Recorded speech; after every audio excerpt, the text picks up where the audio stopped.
just in case you have not heard, I doubt the possibility anyway, but just in case you have not, let's tell you what went down today in Addis Ababa, the CAF elections. Let's bring to you the man of the moment, the new CAF president, Madagascar's Ahmed. He is the new CAF president, beating incumbent Issa Hayatou. Was a surprise to so many. He won that election by 30 votes to 24. And there you have it. You have a new CAF president. Well, not only that happened today, we have some new members in the CAF executive committee, starting from WAFU, that's West Zone A. You have Musa Biliti of Liberia. He enters into that executive committee. Our own Amaju Pinnick from Nigeria, from West Zone B. In the North Zone, you have Vauzi Legja from Morocco. He gets in. You also have Danny Jordan from South Africa. Also makes his way into that committee. And you have Suleiman Waberi from Djibouti, also, and Aisha Johansen from Sierra Leone. She was here in Nigeria a while back, and she has found her way into that executive committee that everybody wants to be a part of. So that's it. For the FIFA Council, as you know, the elections for this also were going on. We're going to take place today, and this is what you have. Ahmad, by virtue of becoming the CAF president, also now will be in the FIFA Council. You have Almani Kamara from Guinea. You have Tarek Bouchamui from Tunisia, and Lydia Isekera from Burundi. All of these guys, all of these names will be in the FIFA Council. All right, let me quickly introduce my special guest to you. A quick introduction will suffice. He's a well-respected publisher, sports broadcaster, and of course a football commentator. I have the pleasure of having with me Godwin Dudu-Orumen. Godwin, let me welcome you to the show. It's nice having you here with us tonight. Thank you very much, Yemi. All right, let's talk about what happened today. A lot happened today, but let's talk about the CAF elections and that they won for the presidency. The outcome, did it surprise you in any way? Well, on one or two other platforms, I had said, or I had opined that Ahmad will win. And being the interest of African football, which has become stale, stagnant under Hayatou, for us to have a freshness. Hayatou's been there since 1988. He did his bit, but you know he had overstayed, and it would appear like anybody who offered any challenge got flushed out of CAF. But you know the wind of change had come, and with Infantino, who is not one of his fans, I knew something was going to happen. A friend of mine and a few other persons, we sat down and done our calculations where the votes would come from, and we're pretty certain that it was time up for Hayatou. Okay. Let me ask you this. The outgoing president, where did he get it wrong? What happened? He held sway for these years. I mean, what happened down the line that made him undesirable? Well, he overstayed, you know, 29 years. I mean, he's not an emperor.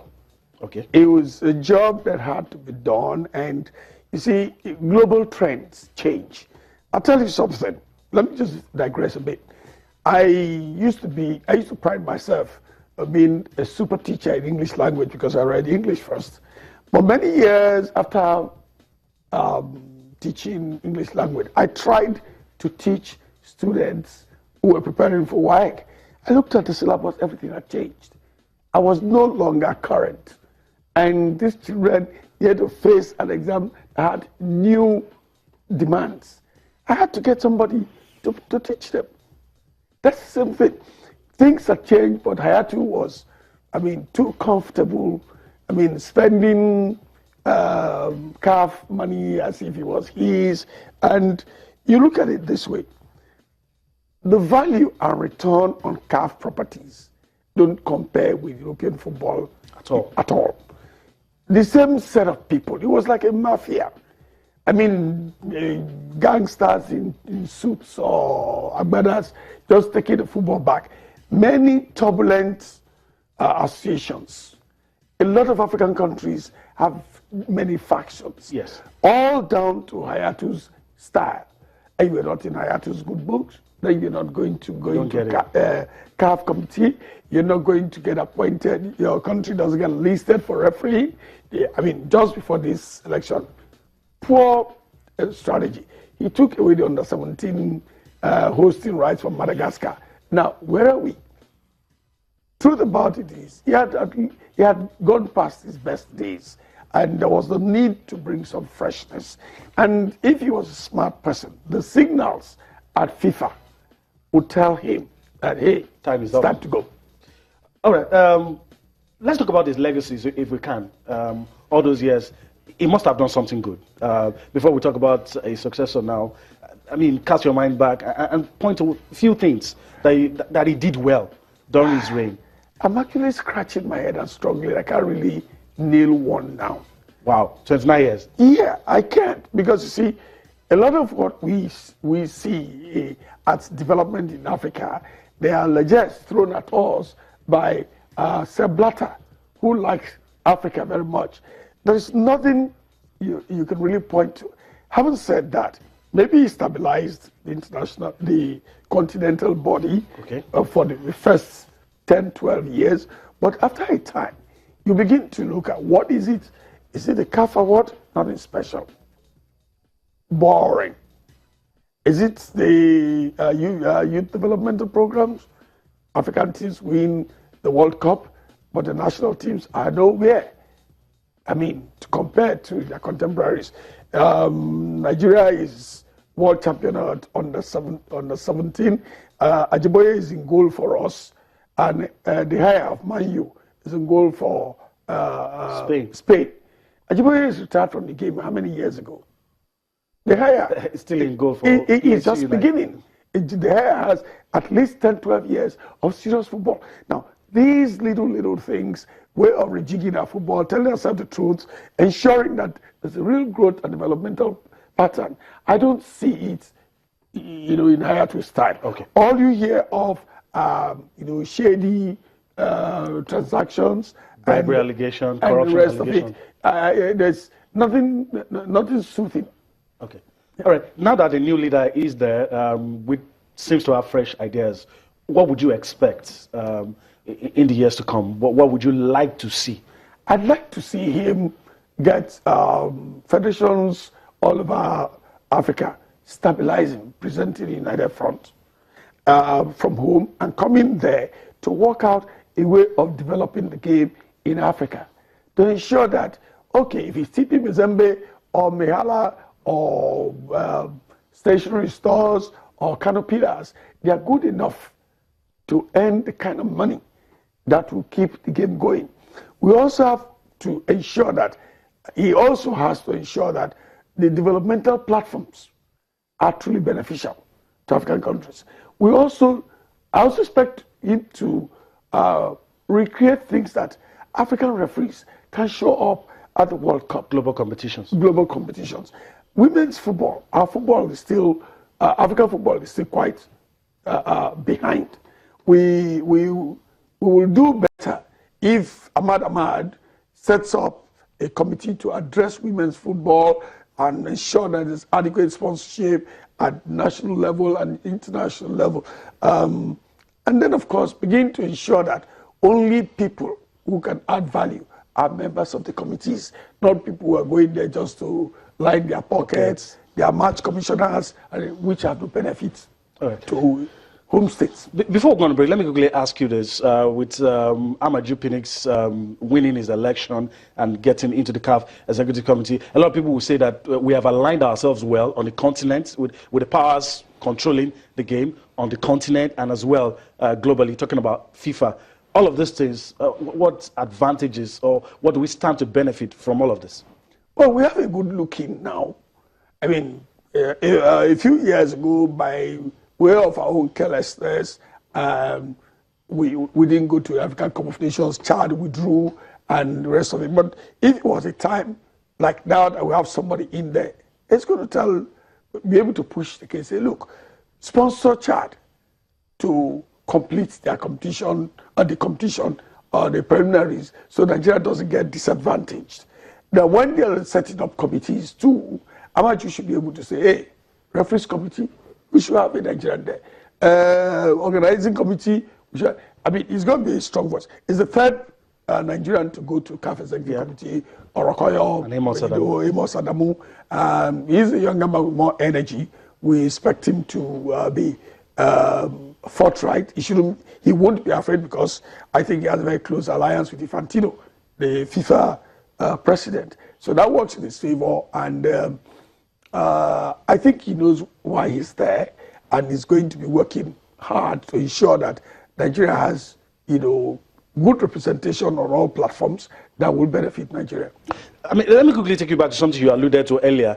In Africa, you're used to having factions, inconclusive elections, CAS deciding who is the legitimate, who is in charge, and all of this. With the wind of change currently blowing, do you think we're going to see the end of that? Maybe Hamad Ahmad will put his foot down and see elections properly conducted, and all of these things, probably not happen. Most probably, I see that happening because he knows the mechanics, how these things have worked. Even Cameroon, they have a very turbulent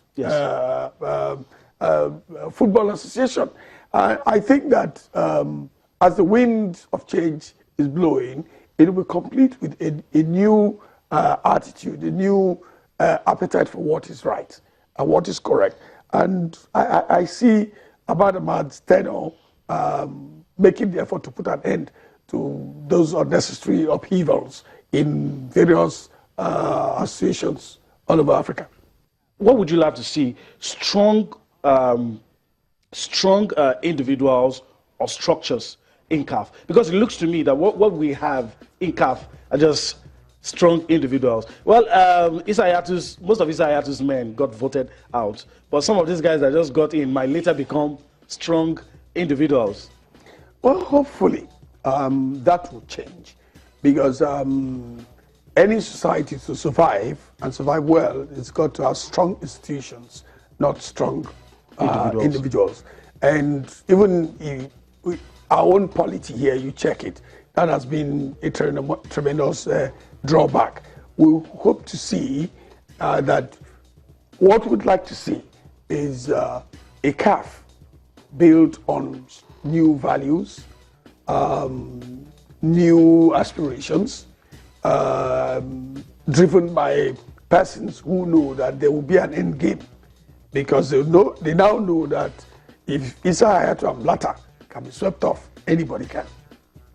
All right. Finally, I said last year, but finally, do you agree with people who feel that now we're in a strong position, that the politics of the game, now that we have Amaju Pinnick probably close to the FIFA president, close to the newly elected CAF president, that the politics of the game will not affect us? A lot of people have said a lot of reasons as to why we didn't qualify for the age grade tournaments. I don't believe that. But do you see the politics of the game coming in our favor more now that we have somebody who has influence? I think the balance is in our favor, provided Amaju Pinnick is going to go there and work for Nigeria's interest, and ensure that at all times we have a better foot forward. Again, some of us are going to be his police. We'll remind him that he has a duty, even if he's targeting the CAF presidency. It's his work at home that will support his strength. And I'm not a great fan of his, but he is the main custodian of Nigeria's football today. We've got to tell him to try and get up to it and ensure that Nigeria benefits from his being there. That's precisely. All right.